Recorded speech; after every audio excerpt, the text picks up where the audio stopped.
It's our turn, episode number 81, Conventional Conversations.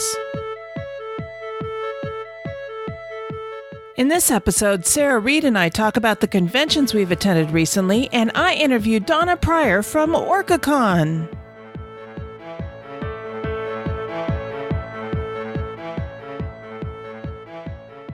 This is the Dice Tower Network, adding games to your wish list since 2005.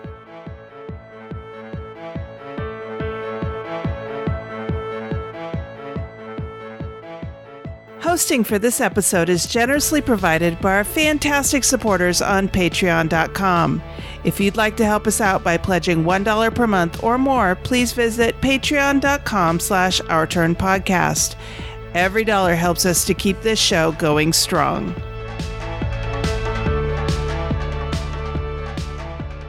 Hi, and welcome back to Our Turn. I'm Cathy Ford. And I'm Sarah Reed. Hi, Sarah. Hello. How are you doing today? I'm doing pretty good. How about yourself? I'm doing great, and I am excited for this episode because we're changing things up just a little bit for this episode.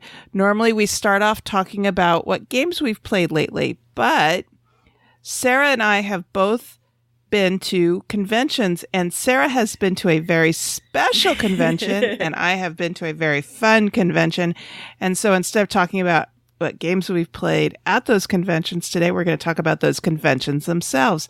So, Sarah, which convention did you go to? I went to Origins in Ohio. Woo-hoo. Yep. Woohoo. Nice. Yeah. It's something that I've been wanting to do for a really long time. I've been planning for it for the last 3 years because something always seems to just kind of push it out a little, but finally the stars aligned and we made it this time. What really helped was my friends Noreen and Owen. I do my weekly iGame nights for those who may or may not know every Wednesday. I get on my iPad, we do FaceTime, so I'm in California, they're in Ohio, and we play digital board games almost every Wednesday, and we've been doing that for at least 4 years, probably more. We all lose track of time. And they've always said, hey, if you're coming out to Origins, we'll host you. And that just actually made that happen because we would not have been able to afford a hotel on top of everything with the flight, the plane, stupid expensive. Thankfully, the tickets to the convention is probably the most affordable thing. And then, of course, having money for food and things like that. So we went the Sunday before Origins started. So we flew pretty much all day Sunday because going from West Coast to East Coast, we left here at I want to say 6. Late. Well, early morning, but yeah, late coming back. It was 6 a.m. here in California time. And I don't think we got into Ohio till 8 p.m. It didn't help that we were supposed to have a 3-hour layover that turned into a 5-hour layover when one of the planes decided to have mechanical issues. I said late because it was very late when I picked you up to take you to the airport. Oh, that's right, because you were driving all night. Right. I hadn't been to bed yet. Oh. And so for me, it was late. For you, it was early. Yes, that's true. Because thankfully, Cathy was very kind. And a fun fact, we paid Cathy in board games, so that's always a great, bartering trade thing. They gave me a copy of Tricarion that they no longer wanted and said, would you please give us a ride to and from the airport? And I said, of course. Yeah, so that was really awesome. So other than Sunday being a long travel day, we made it there. They took us to a really nice restaurant. That was one of the biggest things since they live there. They took us to some really amazing restaurants. I'll only briefly talk about them because food is one of those things you always have to do. But if you get a chance to go, Der Dutchman, DER and then Dutchman is this fantastic Amish restaurant. It is a bit of a drive, so you need to have someone to take you. But we had roasted chicken. It was fabulous. I had a butterscotch cream pie, which just was to die for. And so that's what we did Monday and Tuesday. We relaxed, played some games, ate a lot of good food, just kind of adjusted to life over there in Ohio. And the odd thing is it was raining the first couple of days we got there. So that's odd, but it helped keep the humidity down. But by the Saturday and Sunday of the end of the convention, it was hot. It was humid. I was like, okay, that's Columbus. That's what's the normal weather. Welcome to summer in Ohio. Yeah, really. But the nice thing is once you're in the convention center, it's relatively cool and there's lots of places to sit down. So that's one thing I was worried about, having quiet spaces. But you just walk out of the halls and there's lots of little hallways. You can go upstairs and sit on these ottomans. So there was plenty of places to go to get away from the noise and relax. The downside was there weren't a lot of tables and chairs set up. Like all this space on the second floor that had these cute little ottomans you could sit on. They were comfortable. I just kind of expected the same space to be filled up with tables and chairs for open gaming. That was not a thing. There were 2 really small rooms that were not very well marked, or no one really indicated where they were. That was officially open gaming. Otherwise, in one of the halls was the boardroom, which was just a cordoned off section, but you had to pay to get in, and most everybody we met up with hadn't done that. So we paid a little money. We used it once, I think, but it was there just in case. I do hope in the future they have more open gaming spaces so that people don't have to pay that extra cost just to find a table to sit down at. Gosh, we did a little bit of everything. We did a couple of pitches, and so we're currently following up on 3 different publishing leads. I'm going to be vague. These are for games you designed. Yes. So for games that you and Will. Yep. Will and I had a backpack full of prototypes. Poor Will wore that backpack all 5 days. And so he was oh my goodness. Yeah, he was very happy when we sat down. And we got some good play testing in. Box Tops, which is our game about cereal, got 2 solid play tests that utterly destroyed it. And I'm just so excited to put it back together. We just got great feedback to help us get it going in the right direction. Otherwise, we did pitching on Wednesday and we did pitching on Sunday. And I'll have to say, both those days were probably not the greatest days. Wednesday, we're all frazzled of, oh my God, we're here. And by Sunday, we're like, oh my God, is it time to go home yet? I'm so tired. But we made it through. And like I said, we're following 3 publishing leads. We're doing some revisions. We did get 1 prototype in the mail, so that the game company's internal play testers will play it, maybe give it a thumbs up. I'm kind of hoping. I feel good about it. One of the other publishers is reviewing the rules. They wanted us to make a change in how the scoring worked. The gameplay was perfectly fine, but the scoring mechanism was a bit too mathy. One of the things about Will, he likes his math. And so when the scoring involved not only addition, but multiplication. As a side note, they said, we have to get Mark and Will together to play Leaving Earth. So... because that is way mathy. All right. Okay. Oh, has he played it? Okay. We will have to do that. Yeah. Will loves it. So okay. He will love Leaving Earth. No, but Will loves that complicated stuff. And okay, cool. Continue.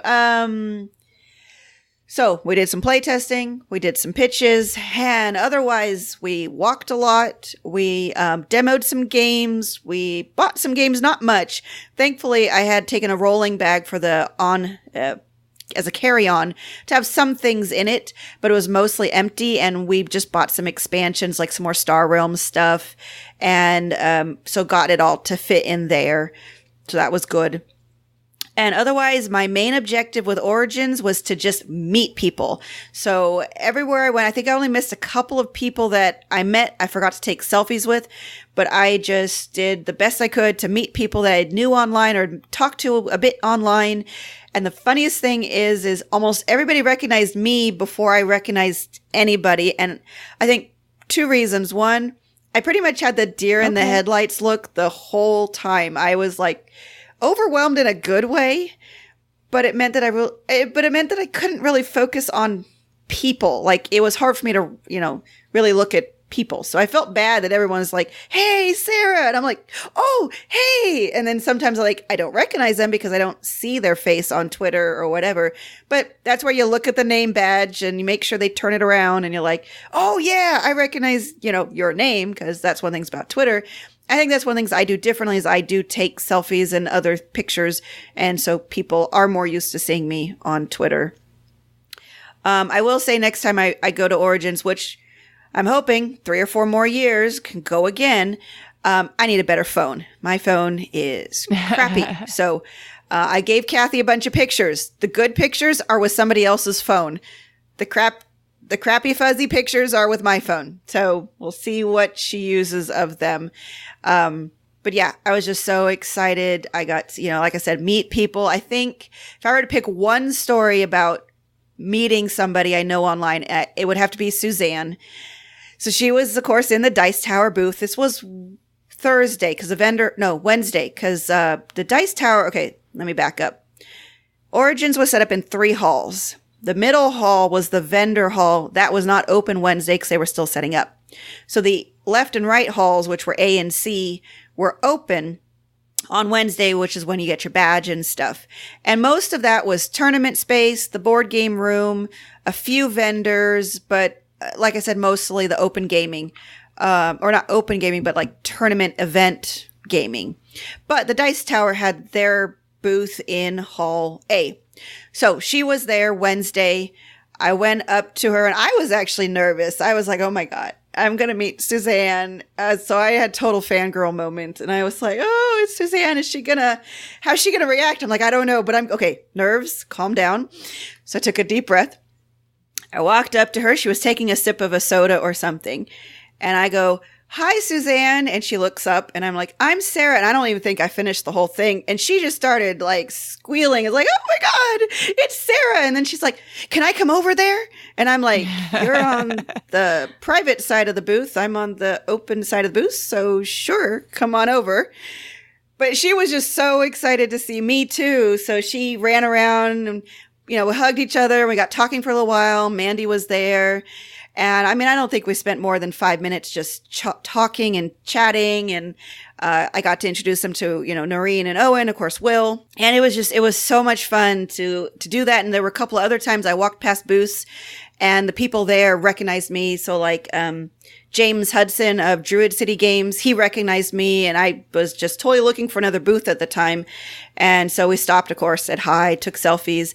And it was so funny because Noreen and Owen go to Origins and they've gone to Origins for years now, but they have a very low key event because they don't interact with a lot of people online. So they are your more typical gamers going to a convention by themselves. They'll demo, they'll go use the boardroom to try out some new games. And they'll do some shopping. I mean, they bought lots of games. But generally speaking, they don't interact with a lot of the personalities. But they said, being with me and Will, that it was almost like being with celebrities because at least 7 to 10 people a day would be stopping us to say hi, take a picture. And so some of the better pictures are with Noreen's camera when she was with us. So like there was even one time we were in the parking garage getting out, and that morning we had put on our Turn podcast t-shirts, and somebody getting out of their car stopped and said, hey, you're part of Our Turn. And I'm like, yeah, I am. And I totally wish I could remember who she was with, because I think she was with either another podcast or another group, because she had a shirt on and I just didn't catch it. So I feel bad about that. Again, my whole deer in the headlights thing. But that, it's just fun stuff like that. And, but the interesting thing is talking to Owen, it's not that I'm like a celebrity in the normal, like I'm not on a TV show or anything like that, but I'm a social influencer. I've been on Twitter for so long. I talk about Kickstarters. I help support indie designers. I mean, like meeting Gil Hova was a fantastic moment for me because I've helped, support his designs from the very beginning, right all the way back to Battle Merchants, with most people don't know about, but I was a big vocal proponent of that, and I feel really helped get that going and successfully funded. So it's more that I'm just a social influencer of people, but that brings its own level of recognition. Well, I got to say, Sarah. Oh, boy. Normally, you don't do cons. Yeah, I mean. And I am so incredibly proud of you for going and doing this con, because this is a big one. and just listening to your enthusiasm and how much fun you seem to have there. And, just the courage to take your game designs and go put them in front of publishers and demo them. That takes a lot of courage to do that. And I am so proud of you for doing it. And I am so glad you have Will in your life so that he can kind of give you a little bit of a kick in the pants to get you to do things like that, because that's not in your nature. And, I am absolutely very proud of you for doing this and I think it's been a wonderful experience for you. Oh, I agree. And thank you for that, because this is really out of the norm of, my norm. It's not like you said, who I normally am. I'm usually relatively introverted, or I'm good with small groups.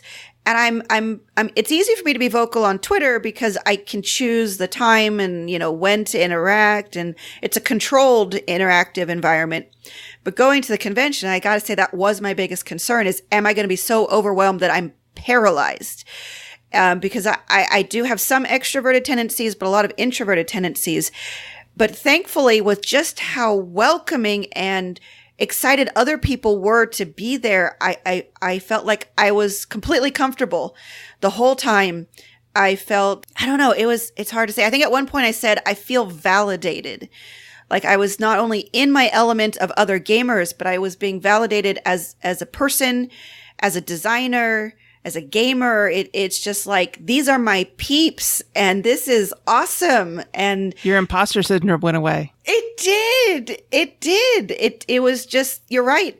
For that time, it's like that imposter syndrome, that nasty little voice in my head could not compete with how much positive feedback I was getting from everybody. The enthusiasm, all the people. I mean, like, I never thought about collecting pins of all thing. And now I'm starting to collect pins because people were like wearing these really cool pins on their lanyard. And I had my meeple hat. And so I started to put pins on all my hat all over the place. And so it's like this new shared camaraderie. Like there was one point where I was meeting up with, and I'm gonna blank on names, but it was like Rebecca Strang, Barbara Allen. There was another lady. Anyways, we met up with her, and then all of a sudden Kathleen Mercury came over, and I think there was another woman who came. Anyways, just on Sunday, somehow all these women just converged on the same spot. And it was just so awesome because we all kind of talked to each other online. And I know I'm forgetting somebody, and I really apologize. Was Katie there? No, Katie wasn't there at that point, but I did meet up with Katie. Oh, okay. Yes. So anyways, all these women were like 5 or 6 of us. And we all met up and we're like, oh my God, this is so cool. But of course, it was the last day of the con, so we didn't have a lot of time to spend together. But it was just like those awesome moments of, you're here, I'm here. This is real. This is not in my head. So this, like I said, that stupid little voice in my head could not compete with how awesome the reality of it was. Now, granted, when I came back, and I mean, I didn't get sick, but there is this kind of con crash that everybody kind of was experiencing. One person said it was like friend sickness. You meet all these wonderful people and you spend time with all these wonderful people, and then you have to leave them. And you don't know when you're going to see them again. And you just get like homesickness. You just get this real sadness in you. And I think for me, I'm going to miss everybody I met there, but mostly Noreen and Owen. I mean, just being able to spend a week with them when we've talked every Wednesday for 4 years. And it's just, that was the hardest part for me when we got to the airport at the end. And they had brought some Buckeyes, I guess is their symbol. Mm-hmm. And it's a nut, which you can't eat, but they make candy that looks like it. And it's usually a peanut butter chocolate thing. So it looks like a nut.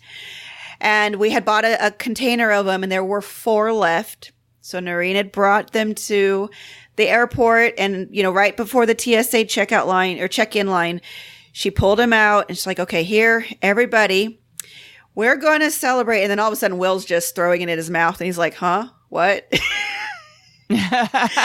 And Noreen's like, oh, well, bottoms up, everybody. This was a great week and a great, great time.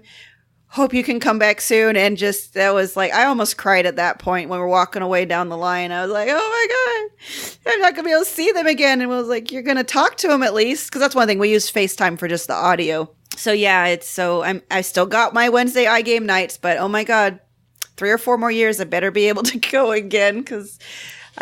So they said, because evidently we were really good guests, they're like, so next time, could you like come maybe a day or 2 earlier and maybe stay a day or 2 later? Because, there's more stuff we want to show you ahead of time. And then, we buy so many new games and you got to help us play them. And some of them that you can teach us, that kind of thing. So I'm like, well, if I can get the time off, you got a deal. What a wonderful experience. Oh, yeah. I think I touched on everything because there's just so much about it. But I will definitely say I think it's a great experience.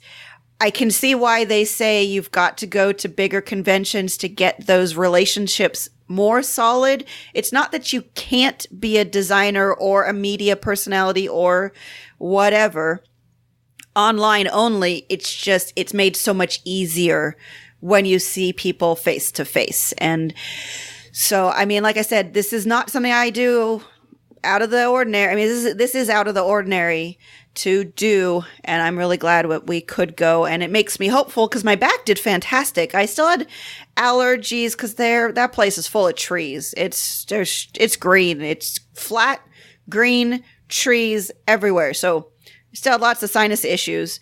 But you need to move to Arizona. Evidently, but I don't know about the gaming community is in Arizona other than there's a lot of old people who've retired to Arizona. So my back did great. They had an older bed, but the mattress was firm. We slept both really well.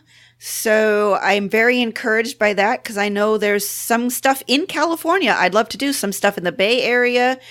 San Jose, there's a San Jose Protospiel. I'd love to meet some of the designers that are here in California that don't come all the way up to, Sacramento, but they might be in the, Los Angeles, Southern California area. They might go up to San Jose. So I don't know. The hardest part really is always that hotel costs. But at least I know for my back, it's possible to make these trips. So we'll just have to see about the money part of it going forward. Excellent. Yeah. That's wonderful. All right. Well, the con I went to was nowhere near the size of Origins. I went to Rage Con, and Rage stands for Reno Area Gaming Exposition. And this year it was its 5th year. So it's still a very small con. It was probably, I want to say probably between 300 and 400 people over the course of the whole weekend. Okay. It was never crowded. Yeah. There were times when it was hard to find an open table to sit and play, but there were so many events scheduled. And I had a wonderful time. We went up the night before the con started when Mark got off work, and Mark and I enjoy gambling. Yeah. Mark loves playing poker. I love playing blackjack.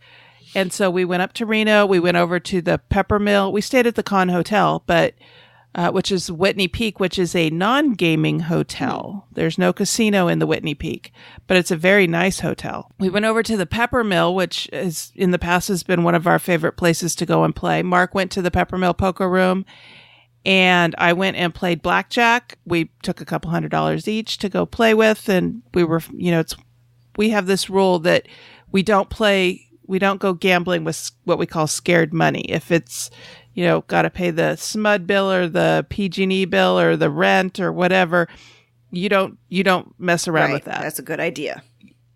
If you're going to go gambling, you got to take money that it's okay to lose. It's not going to impact anything. So that's what we did. And by the time we were done, I was down $50, which is not too bad. Mark was up $400. Woo-hoo. Yeah, he won $400 playing poker. So then the next day we got up, we went to the con, we had a great time. I started the con by playing Twilight Imperium 4. Oh, wow. And after all the controversy I heard about sexual harassment at Origins, I was a little hinky going in because I had signed up to play Twilight Imperium, which there's a lot of guys that play Twilight Imperium. And I have played Twilight Imperium 3 once. And so I kind of remember some of it, but I don't remember the exact mechanics and the exact rules. And I knew that this was 4, and I'd heard they'd streamlined it quite a bit. So I basically, it was new game. And I went and sat down, and there are 3 guys at the table. And so, my imposter syndrome kicked in a little bit. I was like, oh boy. But I went and sat down. These guys were complete gentlemen. Good. I explained that I had played TI3 once, and I would love to learn TI4 if they didn't mind teaching me. And they absolutely had no problem teaching me the game. In fact, one guy, his name's Ian. Hi, Ian. He goes, if I can teach more people to play Twilight Imperium, I am all for it, because I love this game, and there aren't enough people that know how to play this game for me to get this game played as much as I want to have it played. This is his Firefly. He explained the rules to me, and the gentleman that was hosting the game helped explain the rules to me, what I didn't get, what I didn't remember. They also were kind enough to explain how the game was streamlined, what was different from TI3, because they were big TI3 fans as well. The artwork in TI4 is much better than TI3, and I thought TI3 was pretty good. Cool. So had a great time. The game was scheduled to go from noon to midnight. Oof. It lasted 4.5 hours. Oh, wow. And we had a definite winner. And I actually came in third, so I didn't come in last. I was happy about that. And then the gentleman, and Todd, that was his name. He was the one that was hosting the game. And he goes, I have this table till midnight. So if you guys want to play other games, let's pull out other games and play. I'll play whatever you want now that we're done with Twilight Imperium. So I pulled out Unfair, and I taught them Unfair. Nice. So that was fun. We had a good time with that. And then by the time we were done with that, I was a little fried, and it seemed like a good time to break it off and go. They were holding a drawing, though. And so I went and put my tickets in for the games that I wanted to try and win. And about the only 2 Friday night that were up there that I wanted to compete for were Red Dragon Inn and Red Dragon Inn 2, the expansion for Red Dragon Inn. So I put my tickets in to the appropriate bowls, and I won Red Dragon Inn, but I didn't win Red Dragon Inn 2. But you got one. I was like, doggone it. But I got one. So I was happy about that. I'm now running Red Dragon Inn at the next con I'm going to. Yeah, cool. So then Saturday, I went and played, now I'm blanking on it. I went and played Captain Sonar. Oh, yeah. That was fun. Mark and I both played in that game, and boy, is that game different from anything I've ever played before. I played the first mate, Mark was the captain, and then we had an experienced player playing the engineer, and we had someone who'd played the game once before playing the radio person. Yeah. Their job is to listen to the other team's captain and try and figure out where the other team is.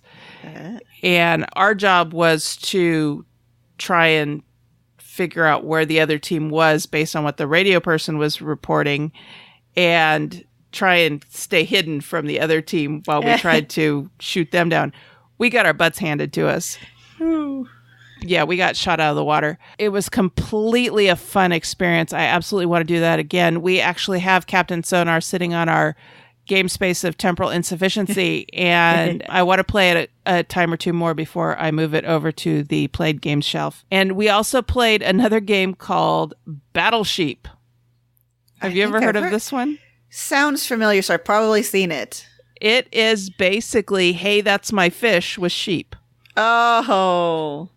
And I came in second on that one. Mark came in first on that one. Cool. But that was a neat one. That one I've added to my list of games that I want to add to our collection, because it's one that you can play with gamers who are just looking for an easy filler game. You can play it with non-gamers who don't want to have too complicated a game. It's one of those games that you could take to an outdoor event, because the board is heavy cardboard.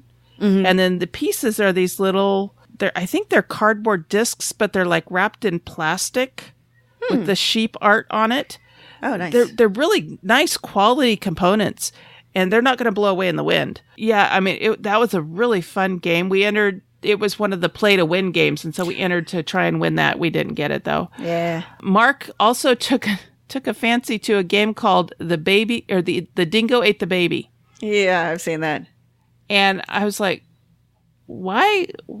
What is it about this game that's captured your imagination? And he goes, I don't know, but it just has. And we won a copy of that. Mm-hmm. So that was kind of cool. And then, gosh, we played one other one. I'm drawing a blank on what the other game was, but we had fun. We had a great time. We entered the drawings every day. We didn't win anything on Saturday, but Sunday morning we entered the drawing again. And there were 3 games that we were interested in. We won 2 of them. Woohoo! I won Coaster Park, which I love roller coasters. I love riding on roller coasters. My favorite one is the Giant Dipper at the Santa Cruz Beach Boardwalk.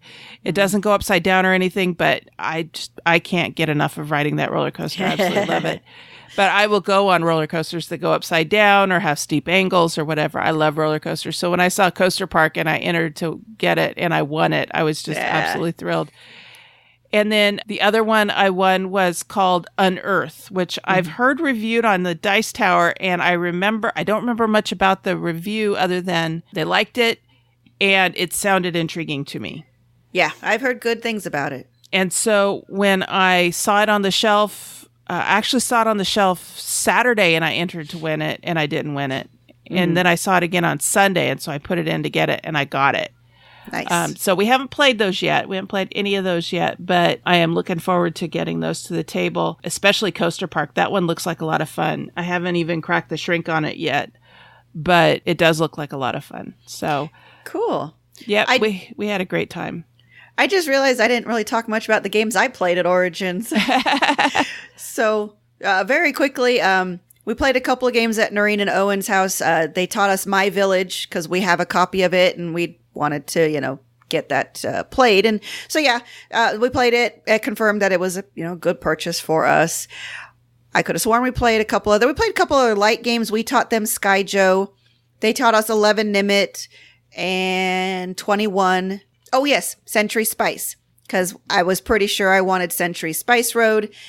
They taught it to us, and yes, we liked it. When we went to the convention, they had a few copies of it as well as the Golem edition, but the first day the vendor hall was open, the line was just insane because they had the Eastern Wonders, or the second game in it. I'm getting the names really mixed up. So what we decided was we'd sit down to demo it, the Eastern one. So we demoed that and it confirmed it added a spatial element to the engine building. Will couldn't see it. So it wasn't a buy for us. So Will and I said, well, let's try later in the day. By the time we got back there later in the day, they were sold out of everything. Almost everything. The Eastern was sold out. The Century Spice, the Golem was sold out. So when we got home, we just went on Amazon and ordered the Century Golem edition because I liked the artwork better on it. We taught them Role Player at the boardroom because they were curious about the mechanisms, and it was a little bit too much for them. So they got a demo of Sagrada later in the show. That was right. It was exactly what their speed was, and I figured it was. So they bought that. That was really cool. That's a good game. Yeah, I like Role Players too. In fact, we picked up a copy of Role Player at RageCon. Yeah, and the expansion. Yeah, so. I like both. We haven't gotten Sagrada yet. I have a feeling we will eventually when it's a good price. But we love Role Player because we're role playing nuts. At least in history, we don't currently have any active games, but we love role-playing games, so it works well for us. We met up with Christy, one of the ladies that I follow on Twitter. She showed us Castles of Burgundy dice, which we thought we were going to like, and so we went to the Cool Stuff Inc. booth and bought it, along with like an expansion to Legendary. But she taught us Welcome To, which is the new roll and write from Deepwater Games. I had thought about pre-ordering it to pick up at Origins, but I wasn't sure when my back went out whether Origins was still going to happen, so I missed the pre-order period. But we played a full game of Welcome To, absolutely loved it, so I went home and we've pre-ordered it. So hopefully next couple of weeks we should be getting that. I know we demoed. Oh, right. So then we met up with Kevin, another guy I follow on Twitter. He had a bunch of games that we were interested in. Altiplano, he showed us how it played. We didn't actually play a full game. That we'll get eventually. He showed us Coldwater Crown because that's on Kickstarter, because I knew that was coming up on Kickstarter. It's launched already. And yes, we absolutely love it. It's got a really cool mechanism where nobody owns the workers. You place a disc out, take the action, then go to a different place where there's already a disc, pick up the disc, and do that action. It's like another Viking game, which I am not remembering the name of, but I don't like Vikings, so I didn't. Hey, now. I'm a Care Bear. All Viking games that I've seen so far are about attacking each other. So let's go fishing. They have that reputation. Yeah, they kind of do. So we decided fishing would be a little bit more our speed. So Coldwater Crown's on Kickstarter for their expansion, so we're getting the base game and the expansion. But we did play a full game of Istanbul Dice with Kevin. And yes, absolutely loved it. In fact, it just arrived in the mail today that we're recording it, so very excited about that. Yeah. I feel like we played a couple other games, but I think it's that mostly we demoed our prototypes and play tested our prototypes. Because otherwise, that was about it for gameplay. We thought we'd actually... because the whole thing is we left every day about 6 o'clock from Origins, which is what I attribute to us not getting sick. We had a very controlled day. It did mean I missed out on a lot of meetups, which I'm sad about, but leaving at 6 p.m. every day, we went to their house, relaxed, had dinner, went to bed at a reasonable time. It kept us from getting too worn down, but we were still so tired at the end of every day that we would go back to their house, just sit and talk for 2 or 3 hours and then go to bed. So we didn't play as many games at their house as I thought we would. So there's that. So I think that's all the games I remember playing. Well, I attended the flea market at Rage Con. Yeah. And thanks to you and Will lending Mark and I the networks, we got a shrink-wrapped copy of the networks at the flea market. We also picked up Doomtown. Cool. If I recall correctly, I bought that from John and Sarah, which is kind of funny. We picked up several games at the flea market. I also picked up several games from the vendor room. Mm-hmm. And Aldo from Impressions was there as a vendor. And at most cons, he has ding and dent kind of games available. The components are all fine, the board's all fine, but the box has been damaged slightly. Well, he had several very damaged boxes of Gloomhaven. Oh, wow. One box was the lid was just absolutely torn up. Everything inside was fine, but the box was ugly. And he was selling that one for $100. Ooh. And then the other copies he was selling for $140. This is a 21-pound box. Yes, Gloomhaven is huge, yes. And I had bought some other games from him. After I won Red Dragon Inn, I went over, because I know he's a distributor for Red Dragon Inn. I went over and I said, okay, I have this game now and I got to get these expansions. So what do you got? So I picked up a few of the expansions from him.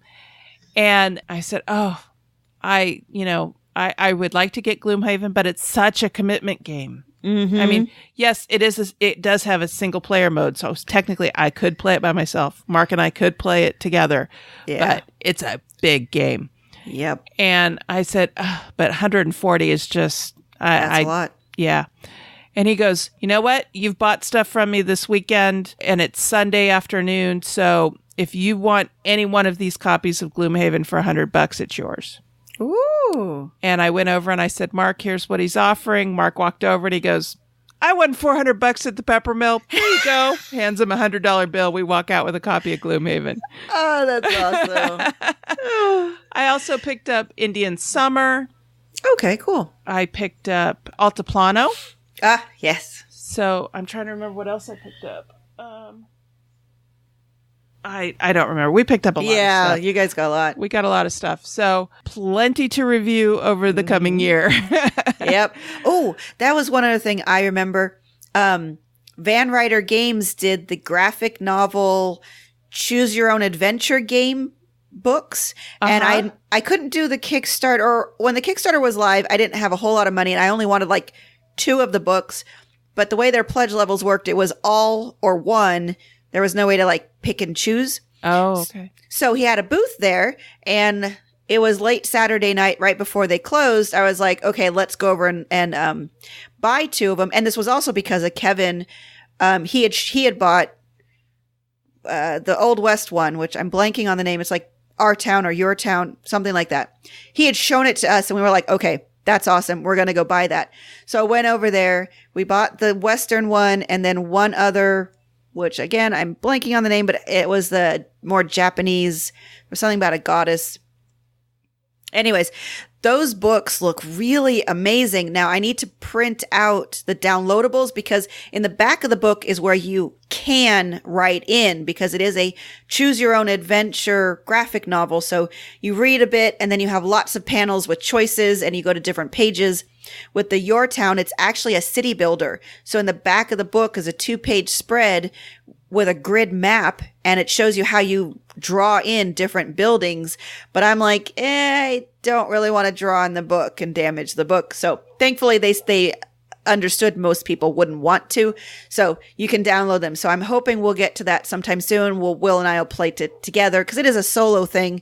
But of course, with Will, I'll just describe, the panels and things like that. So I'm looking forward to playing those and talking about them more on the podcast here because they're beautiful hardback books, gorgeous art, and they're going to be doing some more. So this is a publisher in, I want to say France, who did these, and they have a bunch more that they've got. So they're going to license them. And then they're actually going to go and try to make their own ones because they had some difficulty translating from French. Like they actually had to really test the puzzles, and they found one that was based on a French word that didn't have a really good translation in English. So when they tested it, nobody could figure it out, and it broke the book because you couldn't get past that point. Oh.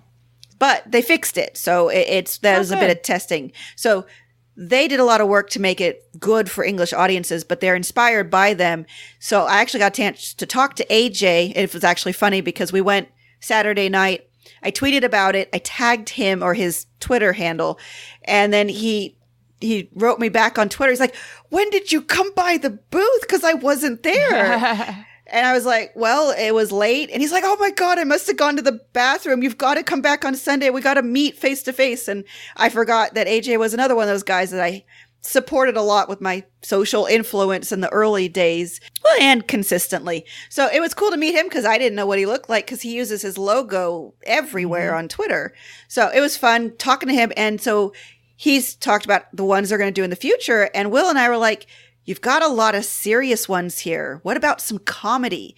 Comedy's kind of hard to do, but you could do something like, and he came up with, and I was in total agreement, the Monkey Island adventure video games, forgetting part of the title. Anyways, it's a really cool adventure thing, but it's got this great humor in it. So I'm hoping he takes those suggestions because it would be really fun to have a comedy line and not just all serious graphic novels. So anyways. Nice. Yeah. Nice. Well, we have both had a lot of fun. I think we need to wrap this up a little bit. Yeah. We've been talking for a long time about these 2 cons. Yep. But I'm so glad you had an amazing time at Origins, and I'm so glad to hear that you want to go back again. Oh, yeah, definitely. And hopefully do more conventions when it is possible, probably local or more local ones or closer ones anyway. And I hope that if there's people out there, they want to go to a convention, I would say go to a convention. They are fun. You get to meet people. You get to play games. It's a great experience. Nice. And on that note, and that's what we've been doing.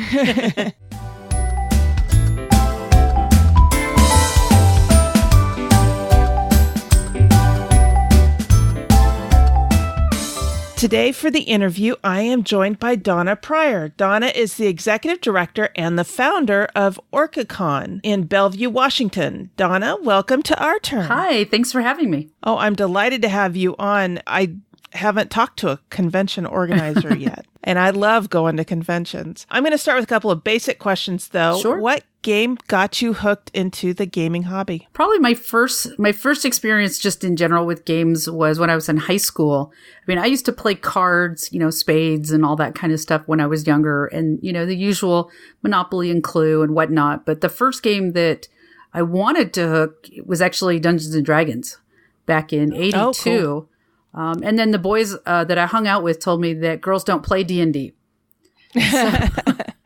So, and sadly, people are still doing that today. But so I decided, well, I guess not. I'm just going to stick to reading all my books. And then in 1989, I was hanging out with a friend and we were talking about books. And he said, hey, you should join my D&D group. And I said, well, women don't play D&D. And he says, you're wrong.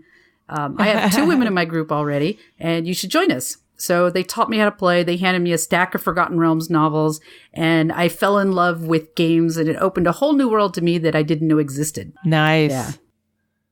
All right. So what's your favorite game now? Dungeons and Dragons 5th edition. Oh, yeah. That's a good one. I'm in a game of that right now, too. Yeah, I'm loving that. I equally love the Fantasy Flight games, Star Wars games. I'm currently in an Edge of Empire. And I'm going to start doing some Roll20, and I'm going to be doing The Expanse by Green Ronin Publishing, and probably some Blue Rose, and definitely some Dragon Age. Nice. Yeah. Do you play board games too? Yes. I don't get a chance to as much because I travel for my job, which is Catan Studio. Oh, okay. So is your favorite game Catan? No, it's not. I actually don't get to play Catan much because most people think I'm really good at it, and I'm really bad at it. So they won't play me, and since I travel a lot for work, I don't get a lot of chance to actually play games. We try to have people over to the house to play games. And funny enough, the last game I was just teaching somebody was Catan Junior over beers. So it's actually nice. A really good beer and pretzels game. But I think that one of the games that will just get me out playing no matter what is Splendor. I love Splendor. I'm really liking, we did this tournament locally for fundraising with other game companies and communities. And I finally got to play Valeria Card Kingdoms. And that's fantastic. Oh, okay. I love deck builders. I love buying and, trying to do that sort of thing. So that game was good. And Clank. And there's a bunch of games that I want to play. I just haven't had time. I have a copy of Clank, but I haven't had a chance to play it yet. But my husband has played it and he loves it. Yeah, I really, really like it. I have the expansion. I don't have the Undersea thing yet, but most of that's because I've decided not to buy games unless I have time. Except I just got delivered the Fantasy Flight games republished, the Wizards of the Coast Star Wars game. And so they did the packaging, or West End games rather. So I got that. And so now I'm thinking about running a campaign. And I got a bunch of Star Wars Destiny games because I love Magic and I love CCG kind of things. I'm bad at it, but I love playing them. Nice. So what made you want to start running a convention? Well, I've kind of grown up with it. My mom's in Mensa, and she was dragging me off to the Mensa gatherings for years and years. And so as I got older, I started volunteering. And so I would run hospitality suites. I would work at registration. I was just involved with everything.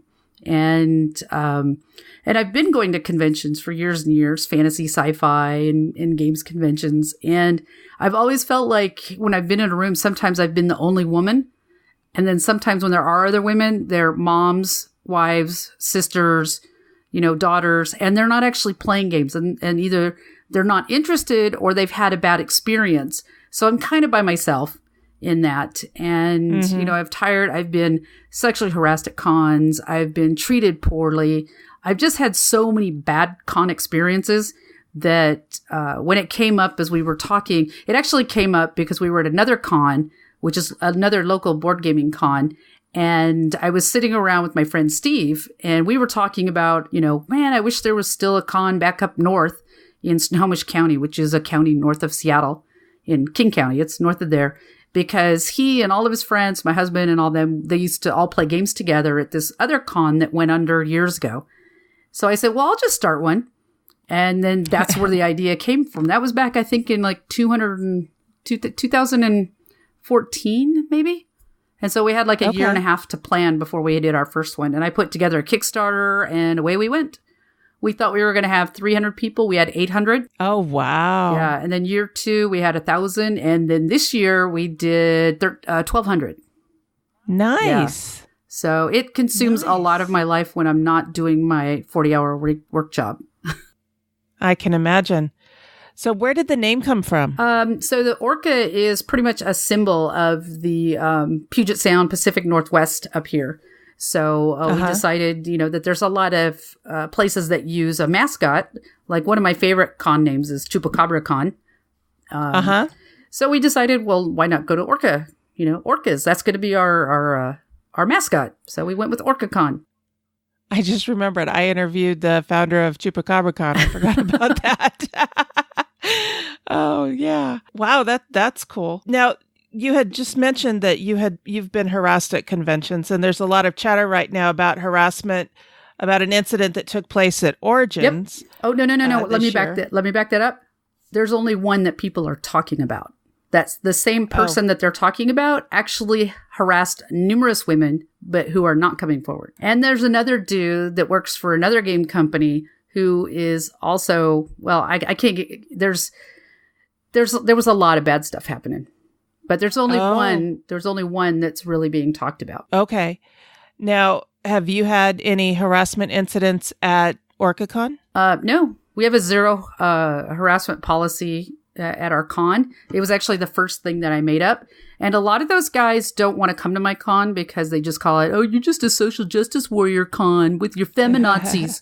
I'm like, well, I don't need you. You don't have to come. So luckily we haven't had any kind of problems with that at all. I think the only problem we had was some dudes brought their own beer into our game hall. And then, the hotel doesn't allow that. And so we're like, hey, goose, you got to keep that up in your room. They were like, oh, okay. We just saw somebody with beer. And I'm like, well, they bought it at the bar so they can have it in here. And they were cool. They took it upstairs and then they came down and just kept playing their game. So that is the worst incident that we've had. Well, that's great. Yeah. Now, what do you attribute for not having any harassment issues? Is it your policy? Is it that people just in general know you and know that you're not going to tolerate it? Or I think it's a combination of many things like that. We're very, very, very upfront is that we focus on marginalized communities and we welcome new players. Some cons, like the one con I went to that I was talking about earlier where I came up with the idea, that con is 99%, straight white old dudes, over 40. So the most everybody's in their 30s and 40s. And so you don't see a lot of harassment with that because it's pretty much all dudes. It's just other kinds, there's like microaggressions and things like that. At our con is that, most of our volunteers and volunteer staff are women. And so, and we also bring on other marginalized folks. So we have a good combination of people that know what to look for. And we're very visible and we're very open about what we expect out of people. Everybody that fills out, whether you're submitting a game, whether you are doing a demo table, whether you are in our community row, everybody has to recognize that this is our policies and, and that we have zero tolerance. And I will personally just take somebody's badge. I was just saying that to somebody. There's somebody who's at another con, I think this weekend is when it is. And he's a known sexual predator and he still is a guest at various cons. Oh boy. And nobody will do anything about it. He still gets work and everything like that. But, the poor women he's harassed and, just get, it's just, bleh. It just pisses me off. But, I don't have any guests like that. And I've actually had guests who were part of like Gamergate and things like that, not really a part of Gamergate, but, we're kind of hanging out with those crowds and we're saying things and we're really rude about women. And I've actually uninvited guests. Oh, wow. So I've uninvited guests. That was in year 2 where I had to uninvite a guest who was going to come out. So luckily I hadn't paid for anything for him. But even if I had, I would just say, well, that's whatever the, plane fare was. And I can't really afford to fly anybody in anyway. Because we're a small Washington nonprofit. I was going to ask you about that. I noticed that your URL was .org, orcacon.org. And so you did it as a nonprofit. What made you decide to do it that way? Well, the biggest thing is that I can't afford to pay anybody. And if you're if you're a for-profit venture, I mean, I don't make any money. I get nothing out of here except pleasure. Is that if you have a for-profit venture, you have to pay people.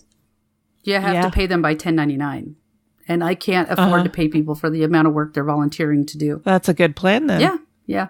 Yeah. When we were chatting a few days ago, you said you made the con you wanted to attend. Yeah. What's different about Orca Con? Well, I love that I have volunteers who do nothing but walk around and help people get into games. You know, they're just like, hey, you looking for a game? Let me take you to the library. You know, I've got people in our library who are like, what kind of games do you like? When I did my first Kickstarter and I did a post-con survey with them, 11% of my con attendees had never been to a game store or convention. And that's huge because we sell it as, I don't care if you know how to play games or not, we're going to play games with you. And by the way, I'm bad at games. Nobody believes me, but all my friends can tell you, I love playing games, but I'm bad at games. I'm terrible at them too. Yeah. I love playing them. I love teaching them, but I never win. Yeah. I've won one game of Catan. The only game that I win every single time is Small World. I always win Small World. I don't know what it is, but I love teaching it. Some people think that that's too hard of a game to teach people, but I think that if you're like, well, all you have to, your whole goal here is to make money. How much money you can produce. And so when you do it in a simplified form, then people are like, oh, but then I don't throw the expansions and all that. I use that as, like with Ticket to Ride, there's a bunch of people who are like, oh yeah, Ticket to Ride, blah, blah, blah. And I love it as a gateway game. And how I play it with new people and, less experienced people is different than when I play with my friends and we're like, oh, I know where you're going. I'm going to cut you right off. That kind of thing that you would play with your friends. But I wouldn't play like that in public. Right. Yeah. How do you attract people who maybe aren't traditionally gamers? Well, we go out into the community is one of the things that we do. Like this weekend, we were at Pride Fest, and we had a table in the Queer Geeks and Gamer event had some vendors, had other local community groups where we go find people. And there's people who's like, oh, I don't play board games. And I was like, I'll teach you. Or they're like, oh, I watch Critical Role because my favorite voice actor is there. I was like, great. Well, the people who make that are going to be at my con. You should come. And so, we'll teach you how to play D&D. Somebody will be there to teach you. And so going out into the community and partnering with other communities is a big way. And then being visible on social media. And, I donate a number of passes to different organizations and groups and things like that. And so, I think that just getting our name out there is super helpful. And that, everywhere I go, I've got flyers, I've got cards, and I just tell people about the show and, just come on out. I'll play a game with you. If you don't want to stay, then you can go. But, it also helps that we have a big push for accessibility as much as we can and what we can afford. But, something as simple as having food trucks, which our hotel, luckily they own the parking lot. It's not a third party, owner. So we bring in food trucks so I can have, vegan food. I can have gluten-free food. I can have all kinds of stuff that everybody can eat and not at expensive hotel prices. And the hotel doesn't object? No, they love it. Their whole staff was out there eating on our food trucks. Yeah. Nice. What advice would you give to anyone wanting to start a convention in their own locale? Well, I started by reading, there's a very good blog series by Trey Dorn, who is he with Nerd and Tie? I think he is. And his blog series was really great. and it's very wordy. Sorry, Trey. But it is. It's very wordy, but there's a lot of really, really, really good information. Yeah, you sent me that link. Yeah. There's so much good info there.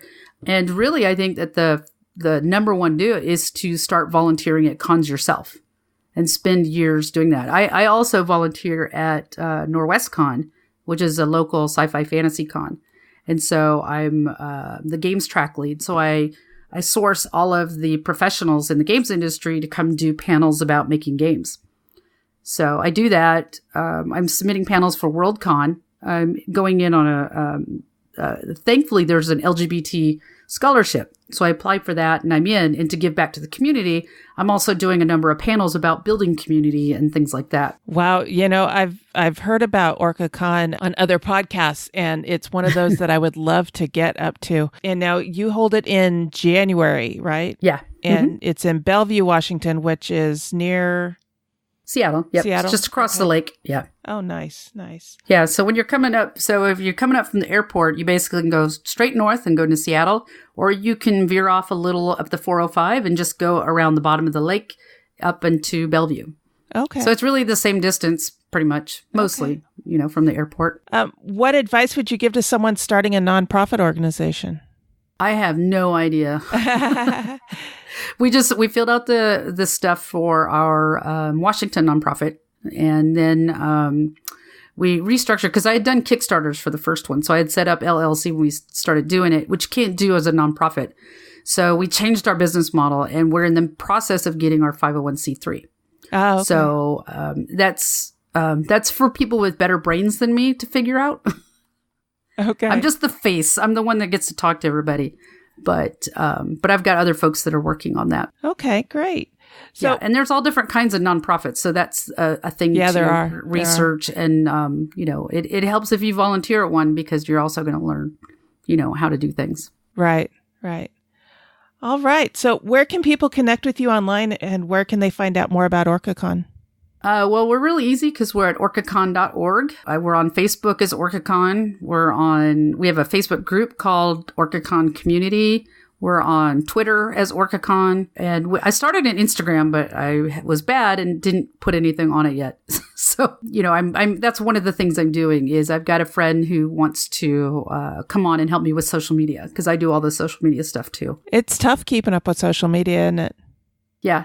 It is. Yeah. I mean, that's what I do, for my job. I was a video game community manager. I did community management for 11 years before I worked in tabletop. So I know all about trying to keep up with the socials. Plus, we'd also are trying to build a team for Extra Life again this year. So if anybody is going to want to join our team, we allow everybody to join us. So hopefully this year we'll be able to do really well. Nice. Well, thank you for joining me. I hope when OrcaCon gets a little closer, you'll come back and tell us about anything special you have planned for next year. Oh, sure. if you go to the website, I'm still adding guests. And nice. So I've got all the applications up right now for panel submissions and workshop submissions. And they are some really, really cool ones. And there's some cool ones like about, which I won't spoil, I'll wait till later, but when they're public. But I've got some stuff that people won't expect that's going to be good stuff for games and gamers to know. And their personal relationships with each other. Nice. Which is good because we're known as an unsociable bunch at times. All right. Well, thank you for coming on. I've really enjoyed this conversation. Thanks. Yeah, thanks for having me. I appreciate it. This episode is sponsored by BoardGameTables.com. Hi, this is Cathy. As I mentioned on previous episodes, Mark and I have purchased a table from our sponsor, BoardGameTables.com. We are very excited to take delivery on this handcrafted piece of furniture. Neither of us has ever designed a custom piece of furniture before now. We were able to pick the shape, the type of wood, the color of the stain, the color of the felt, and the features like cup holders and a table topper. I'm sure that BoardGameTables.com has the perfect options and features to craft just the right table for you, your family, and your game group. You can browse their site and pick the options you want at BoardGameTables.com. Please let them know you heard about it on Our Turn, Gaming for Everyone.